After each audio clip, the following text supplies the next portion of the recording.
the recent, like the event of Gaza, throughout the ceasefires that we had.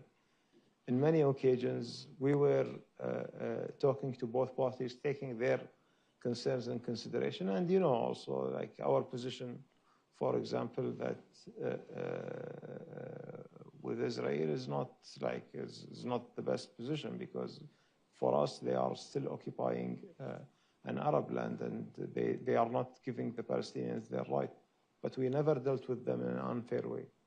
We've been always listening to them, understanding, and trying to put ourselves in their shoes, and also proposing solutions that are adoptable by them. They can do it, not proposing for them impossible solutions. And carrying this with you as a genuine mediator, I think this is what distinguishes Qatar from the others. We try not to like mask things and, you know, sugarcoat them in order to appear nice, and then when we reach to the final stage of the agreement, everything collapses. Or even sometimes when we reach the agreement ceremony, we celebrate today, and the next day everything collapses. So I think our main focus is how to ensure that our credibility and the trust that we have built never be affected. Has there been a mediation effort somebody asked you to do that you said, I'm not touching this, we don't want to be involved in this one? Oh, yeah. Really? Yeah. You want to tell us who it is? No, I cannot. I thought I would try. We have one more virtual question. We'll take our next question from Jane Harmon. Thank you and good morning. Let me thank the government of Qatar again for your enormous effort to reach for 85,000 refugees coming out of Afghanistan following the chaotic exit that our country made, and to do DNA testing and try to reunite them with their families. It really was a heroic effort, and you deserve enormous praise. My question is about governance, both in the Palestinian Authority and in Israel.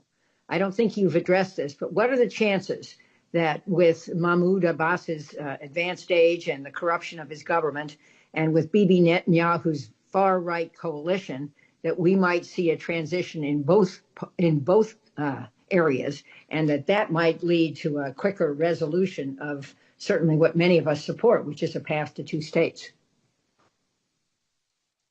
Thank you very much. First, thank you for your kind words, and thank you for your questions. It's very important because today, when we are looking at the situation in Gaza, one of the main questions is the governance, how the governance will be identified, and how also for us, from an Arab perspective, how we make sure that Gaza will never be separated from the West Bank, and they will be always dealt with as one unit. And this is also when I was talking about the understanding of the parties, because of our understanding of the dynamics, whether it's on the Israeli side or on the Palestinian side, we came up with this formula together with our partners in Egypt to have this independent Palestinian committee as a temporary solution until the reforms of the PA taking place, and then bringing them together under one umbrella. These efforts are carried out in terms of reforming the PA, carried out by many countries in the region, but led by the Kingdom of Saudi Arabia.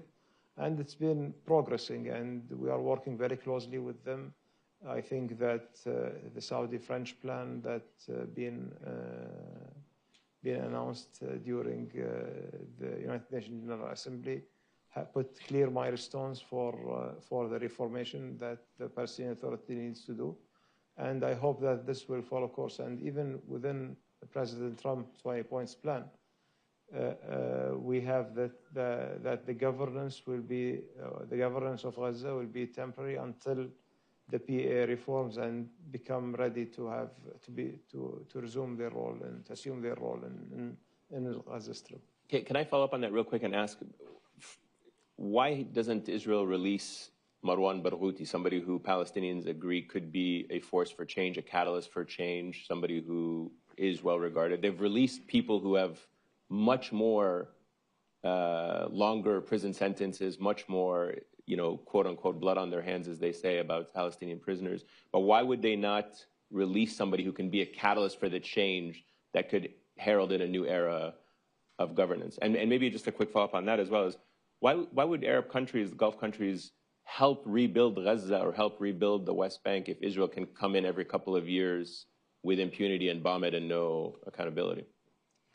Well, you asked two important questions. First of all, regarding Marwan Barghouti and why they don't release him, I think this question needs to be asked for the Israeli government. But there are tens or maybe hundreds of Marwan Barghouti in the Israeli prisons that's been prosecuted and tortured and mistreated, and no one is talking about it. And we know, we've seen,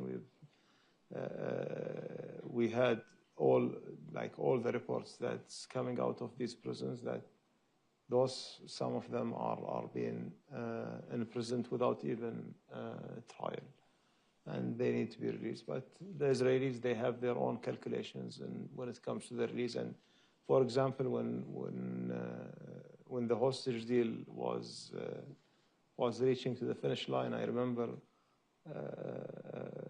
my conversation with Steve and Jared. Both of them, they were telling me if the list will remain, this is an easy thing that we will finish it in 2 hours. I told them that you guys don't know the two parties. Actually, last time we spent days continuous, working 24/7 in order to get a consensus around the names of the prisoners who will be released. So Israel will never allow for symbolic name to be released, or maybe this name has another complications under him. And there are plenty of humanitarian situations. There are some of the prisoners who spend maybe 40 years in the Israeli prison right now. Either they are stage 4 cancer, or they are blind, or they are not able, they are not able to walk, or they are not they are paralyzed, and yet they are still there in the prison, not allowing them to be released because of the symbolism of their names. I think this is something that needed to be addressed, and I think also Israel should be held accountable for what's happening on their prisons with the Palestinians. I don't know if any of you here watching the videos that what his minister Ben Gvir is doing for the prisoners over there is very inhumane and in a barbaric way. And I think that this should never be acceptable for anyone in our today's world. What's the second? About bombing. Why would Arab countries, Gulf countries, European countries? Yeah. Well, this is also another very important part. Look, from my perspective as state of Qatar, I'm telling you, we took this commitment on ourselves since October 7th to bring everybody back home from the Israeli side and to end the war in Gaza. And that was our focus, that was our mission.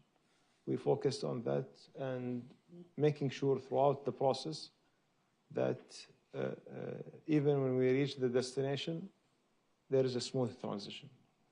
And smooth transition means that this transition needed to be safeguarded in order for us to make sure that our money will not be also wasted in another war. That means that Israel should stop provocation for the Palestinians, and the Palestinians, Hamas namely, and the other factions, needs to stop also intimidating and threatening the Israelis and shooting missiles on them.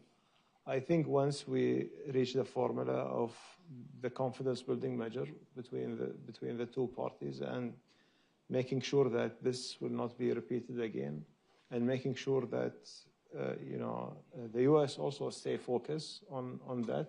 And with what I'm seeing right now and what I'm experiencing with the current administration, with both Steve and Jared, and also Admiral Cooper from the CENTCOM. We've seen them like they are heavily involved and committed to the process, making sure that it's holding up. And we are working together with them closely on a day-to-day basis. And we told them that for us, we did our part, but we will always remain there helping you and supporting all the efforts of the reconstruction, of moving on to the next stage, and hopefully to get for the Palestinian the statehood at the end.